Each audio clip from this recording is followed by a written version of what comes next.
Assalamualaikum warahmatullahi wabarakatuh. Selamat siang Bapak Jarod Wibowo dan teman-teman sekalian.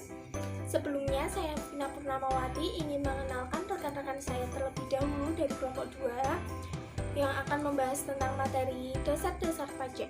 Yang pertama ada Fitri yang akan menerangkan tentang definisi pajak, lalu ada Sulhan yang akan menerangkan tentang pengelompokan pajak, selanjutnya saya sendiri yang akan menerangkan tentang tata cara pemungutan pajak, dan ada Dela Ika Patrisya yang akan menerangkan tentang timbul hapusnya hutang pajak dan hambatan pemungutan pajak. Yang terakhir ada Afifah yang akan menerangkan teman-teman pajak pembahasan yang pertama yaitu tentang definisi pajak.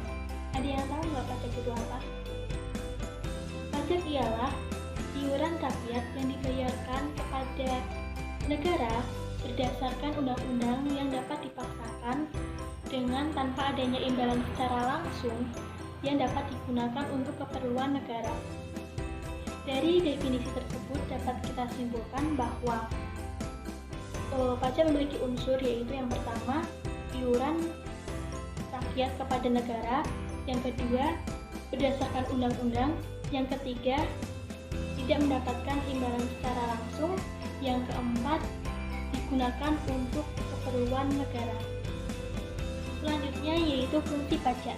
Fungsi pajak yang pertama yaitu fungsi budgeter. Fungsi ini sebagai sumber dana bagi pemerintah untuk membiayai pengeluaran-pengeluarannya. Fungsi yang kedua yaitu fungsi pengatur. Fungsi ini digunakan pemerintah dalam melaksanakan kebijaksanaan dalam bidang ekonomi dan sosial. Contohnya, pajak yang tinggi terhadap minuman keras sehingga dapat mengurangi konsumsinya. Fungsi pajak yang ketiga yaitu fungsi pemerataan. Fungsi ini digunakan pemerintah untuk menyeimbangkan pembagian pendapatan dengan kebahagiaan dan kesejahteraan masyarakat. Fungsi pajak yang keempat yaitu fungsi stabilisasi. Fungsi ini digunakan pemerintah untuk menstabilkan perekonomian dalam mengatasi inflasi. Pembahasan selanjutnya yaitu mengenai syarat pemungutan pajak. Syarat pemungutan pajak yang pertama, syarat keadilan. Sesuai dengan tujuan hukum, yakni mencapai keadilan. Syarat yang kedua, syarat yuridis, berdasarkan undang-undang. Di Indonesia, pajak diatur dalam Undang-Undang Dasar 1945, Pasal 23 Ayat 2. Syarat yang ketiga, syarat ekonomis. Tidak boleh mengganggu aktivitas produksi maupun perdagangan. Syarat yang keempat yaitu syarat finansial. Sesuai dengan budgetir, biaya pemungutan pajak harus lebih ditekan sehingga lebih rendah dari pemungutannya. Syarat yang kelima, sistem pemungutan pajak harus sederhana. Pajak harus dimengerti oleh masyarakat sehingga masyarakat lebih terdorong untuk memenuhi kewajiban perpajakan. Dengan demikian, maka pemasukan negara dari pajak akan semakin meningkat. Hai teman-teman, kali ini saya akan menjelaskan tentang pengelompokan pajak. Pengelompokan pajak menjadi 3. Yang pertama, pengelompokan pajak menurut golongannya. Menurut golongannya itu menjadi 2 jenis. Yang pertama, pajak langsung, pajak tidak langsung. Pajak langsung merupakan pajak yang ditanggung sendiri oleh wajib pajak dan tidak dapat dilimpahkan kepada orang lain. Yang kedua, pajak tidak langsung. Pajak tidak langsung merupakan pajak yang harus dibayar oleh pihak tertentu, tetapi dapat dibebankan atau dilimpahkan kepada orang lain. Yang kedua, pengelompokan pajak menurut sifatnya. Menurut sifatnya menjadi 2 jenis. Yang pertama yaitu subjektif, yang kedua yaitu objektif. Pajak subjektif merupakan pajak yang berdasarkan pada subjeknya. Dalam hal ini memperhatikan keadaan diri wajib pajak, contohnya yaitu PPh. Pajak objektif merupakan pajak berdasarkan pada objeknya. Dalam hal ini tidak memperhatikan keadaan diri wajib pajak. Yang ketiga, pengelompokan pajak menurut pemungutannya. Menurut lembaga pemungutannya itu menjadi dua jenis. Yang pertama yaitu pajak pusat. Pajak pusat merupakan pajak yang pemungutannya dilakukan oleh pemerintah pusat dan digunakan untuk membiayai pengeluaran negara sesuai dengan APBN. Contohnya itu PPH, PPN. Yang kedua itu pajak daerah. Pajak daerah merupakan pajak yang dipungut oleh pemerintah daerah dan digunakan untuk membiayai penyelenggaraan pemerintah dan pembangunan daerah sesuai APBD. Contohnya itu pajak bumi dan bangunan, pajak kendaraan, dan lain-lain. Selanjutnya yaitu tata cara pemungutan pajak. Tata cara pemungutan pajak dibagi menjadi 3. Yang pertama yaitu stelsel pajak, yang kedua yaitu sistem pemungutan pajak, yang ketiga yaitu asas pemungutan pajak. Saya akan menerangkan dahulu tentang stelsel pajak. Stelsel pajak juga dibagi menjadi 3. Yang pertama yaitu stelsel nyata. Stelsel nyata adalah pengenaan pajak didasarkan pada suatu objek atau penghasilan yang nyata. Pemungutan dilakukan pada akhir tahun setelah penghasilan sebelumnya diketahui. Pajak lebih realistis tapi baru dapat dikenakan di akhir periode. Yang kedua yaitu stelsel anggapan. Stelsel anggapan yaitu pengenaan pajak didasarkan pada sebuah anggapan diatur oleh undang-undang tanpa menunggu akhir tahun dan tidak berdasarkan pada keadaan yang sesungguhnya. Selanjutnya yaitu stelsel campuran. Stelsel campuran merupakan salah satu kombinasi antara stelsel nyata dan stelsel anggapan. Pada awal tahun dihitung berdasarkan anggapan dan pada akhir tahun disesuaikan dengan keadaan yang sebenarnya. Yang kedua yaitu asas pemungutan pajak. Asas pemungutan pajak juga dibagi menjadi 3. Yang pertama asas domisili. Negara berhak untuk dapat mengenakan pajak atau seluruh penghasilan wajib pajak di wilayah baik dari dalam negeri maupun dari luar negeri. Asas ini berlaku bagi wajib pajak dalam negeri. Selanjutnya asas sumber, yaitu negara juga berhak mengenakan pajak atas penghasilan yang bersumber di wilayahnya tanpa memperhatikan tempat tinggal wajib pajak. Selanjutnya ada asas kebangsaan. Asas kebangsaan yaitu pengenaan pajak dapat dihubungkan dengan kebangsaan suatu negara. Selanjutnya sistem pemungutan pajak. Sistem pemungutan pajak yaitu juga dibagi menjadi 3. Yang pertama official assessment system adalah sebuah sistem pemungutan yang memberi wewenang kepada pemerintah atau fiskus untuk menentukan besar pajak yang terutang oleh wajib pajak. Ciri-cirinya yaitu wewenang untuk dapat menentukan besarnya pajak ada pada fiskus. Wajib pajak yang bersifat pasif, utang pajak timbul setelah dikeluarkan sebuah surat ketetapan pajak oleh fiskus.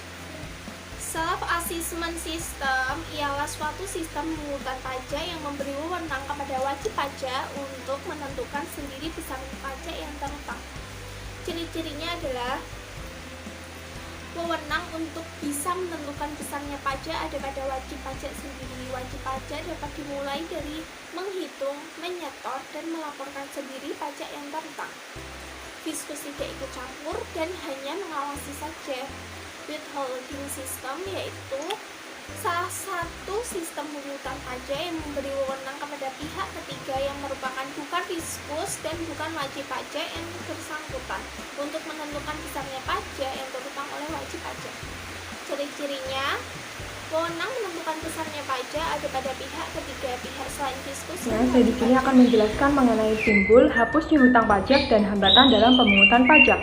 Timbulnya pajak, di sini ada 2 teori yang mengatur mengenai timbulnya hutang pajak. Yang pertama ada teori formil dan yang kedua ada teori material. Yang pertama, teori formil, hutang pajak timbul karena dikeluarkannya surat ketetapan pajak oleh fiskus atau pegawai pajak. Hal ini terjadi jika pemungutan pajak dilakukan secara official assessment system. Yang kedua, teori material, hutang pajak timbul karena undang-undang dan ada sebab seseorang yang menyebabkan seseorang itu dikenakan pajak. Selanjutnya kita akan membahas mengenai hapusnya hutang pajak. Di sini ada beberapa cara yang telah diatur dalam Undang-Undang Perpajakan. Ada 5 cara untuk menghapus hutang pajak. Yang pertama adalah pembayaran. Pembayaran di sini maksudnya adalah pembayaran secara lunas dalam bentuk sejumlah uang oleh wajib pajak ke kas negara. Dalam hal ini, wajib pajak dapat membayar sendiri atau memberikan kuasa kepada pihak lain selama pihak tersebut atas nama wajib pajak yang memiliki hutang pajak. Yang kedua adalah kompensasi. Kompensasi di sini dapat dilakukan jika wajib pajak memiliki kelebihan dalam membayar pajak sehingga dapat digunakan untuk membayar hutang pajak. Kelebihan membayar pajak di sini dapat terjadi karena berbagai hal. Contoh misalnya adalah perubahan undang-undang pajak, kekeliruan pembayaran pajak, dan lain sebagainya. Yang ketiga ada kedaluarsa. Adanya kedaluarsa penagihan jika hutang pajak sudah melampaui batas waktu 5 tahun terhitung sejak tanggal terhutangnya pajak. Yang keempat ada pembebasan. Pembebasan di sini pada umumnya bukan berarti menghilangkan pokok hutang pajak, tetapi meniadakan sanksi administrasi terkait hutang pajak. Yang kelima ada penghapusan. Penghapusan di sini hampir mirip dengan cara pembebasan. Namun perbedaannya di sini cara penghapusan diberikan karena keadaan keuangan wajib pajak dengan alasan tertentu, seperti contohnya wajib pajak terkena musibah atau kematian, atau penetapan pajaknya itu tidak benar. Selanjutnya ada hambatan dalam pemungutan pajak. Hambatan terhadap pemungutan pajak dapat dikelompokkan menjadi dua. Yang pertama, perlawanan pasif terhadap pajak, dan yang kedua adalah perlawanan aktif terhadap pajak. Yang pertama, apa sih perlawanan pasif terhadap pajak? Perlawanan pasif terhadap pajak di sini adalah perlawanan yang inisiatifnya bukan berasal dari wajib pajak itu sendiri, tetapi terjadi karena keadaan yang ada di sekitar wajib pajak itu. Hambatan tersebut bisa berasal dari struktur ekonomi, perkembangan moral dan intelektual penduduk, dan teknik pemungutan pajak itu sendiri. Yang kedua ada perlawanan aktif terhadap pajak. Perlawanan aktif terhadap pajak di sini adalah perlawanan yang inisiatifnya berasal dari wajib pajak itu sendiri. Hal ini merupakan usaha dan perbuatan yang secara langsung ditujukan terhadap fiskus dan bertujuan untuk menghindari pajak atau mengurangi kewajiban pajak yang seharusnya dibayar oleh wajib pajak. Selanjutnya, saya akan memaparkan materi mengenai tarif pajak. Apa itu tarif pajak? Tarif pajak adalah suatu dasar pengenaan pajak atas objek pajak yang menjadi tanggung jawab para wajib pajak. Tarif pajak dapat berupa persentase yang ditetapkan oleh pemerintah. Artinya, para wajib pajak wajib membayarkan pajaknya atas objek yang dimilikinya seperti kendaraan, bumi dan bangunan kepada pemerintah berdasarkan persentase yang ditetapkan oleh pemerintah itu sendiri. Selanjutnya ada beberapa jenis tarif pajak. Setiap tarif pajak memiliki nilai yang berbeda-beda.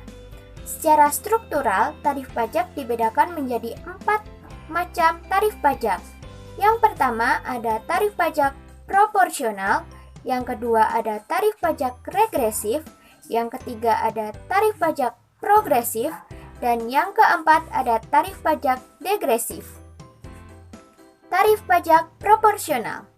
Tarif pajak proporsional atau a proportional tax rate structure adalah tarif pajak yang persentasinya tetap meskipun terjadi perubahan pengenaan pajak. Contohnya pada pajak pertambahan nilai. Yang sering kita jumpai yaitu di rumah makan atau di restoran kita membayar pajak senilai 10% dari pesanan yang kita beli. Tarif regresif. Tarif regresif atau a regressive tax rate structure yaitu tarif pajak yang akan selalu tetap sesuai dengan peraturan yang sudah ditetapkan. Contohnya pada tarif pajak bea materai. Jika nilainya 6.000, maka biaya materainya tetap 6.000. Jika biaya materai 3.000, maka tarif pajaknya tetap 3.000. Tarif pajak progresif. Tarif pajak progresif atau a progressive tax rate structure yaitu tarif pajak yang akan selalu naik sebanding dengan naiknya dasar pengenaan pajak. Contohnya pada pajak penghasilan. Indonesia, tarif pajak yang berlaku untuk pajak penghasilan diatur pada Pasal 17 tentang pajak penghasilan. Untuk PPh wajib pajak orang pribadi, perhitungan tarif pajaknya sebagai berikut. Untuk penghasilan kena pajak sampai 50 juta dikenakan tarif pajak 5%. Untuk PKP 50 juta sampai 250 juta dikenakan tarif pajak 15%. Untuk PKP 250 juta sampai 500 juta dikenakan pajak senilai 25%. Dan untuk PKP lebih dari 500 juta dikenakan pajak 30%. Untuk perhitungan yang lebih detail akan dibahas pada pertemuan berikutnya. Tarif degresif. Tarif degresif atau degressive tax rate structure yaitu kenaikan persentase tarif pajak semakin rendah ketika dasar pengenaan pajak semakin meningkat. Nah, selanjutnya pada tarif dasar degresif dibagi menjadi 3 jenis. Yang pertama ada tarif dasar degresif proporsional, yang kedua ada tarif dasar degresif degresif, dan yang ketiga ada tarif pajak degresif progresif. Nah, apa perbedaan dari ketiga jenis tarif pajak tersebut? Yang pertama ada tarif dasar degresif proporsional.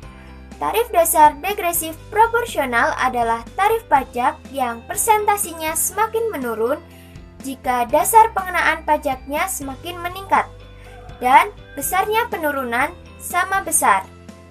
Berikut adalah contoh penerapan tarif dasar degresif proporsional. Selanjutnya, yang kedua adalah tarif dasar degresif degresif. Tarif dasar degresif degresif adalah tarif dasar yang persentasinya semakin menurun jika dasar pengenaan pajaknya semakin meningkat dan besarnya penurunan semakin kecil. Berikut adalah contoh penerapan tarif dasar degresif degresif. Yang ketiga adalah tarif pajak degresif progresif. Tarif pajak degresif progresif adalah tarif pajak yang persentasinya semakin menurun ketika dasar pengenaan pajaknya semakin meningkat dan penurunan tarif pajaknya semakin besar. Berikut adalah contoh penerapan tarif dasar degresif progresif. Selanjutnya, khusus tarif dasar degresif tidak pernah digunakan dalam praktik perundang-undangan perpajakan di Indonesia. Terima kasih, sekian dari kelompok kami. Apabila ada kekurangan kami mohon maaf. Wassalamualaikum warahmatullahi wabarakatuh.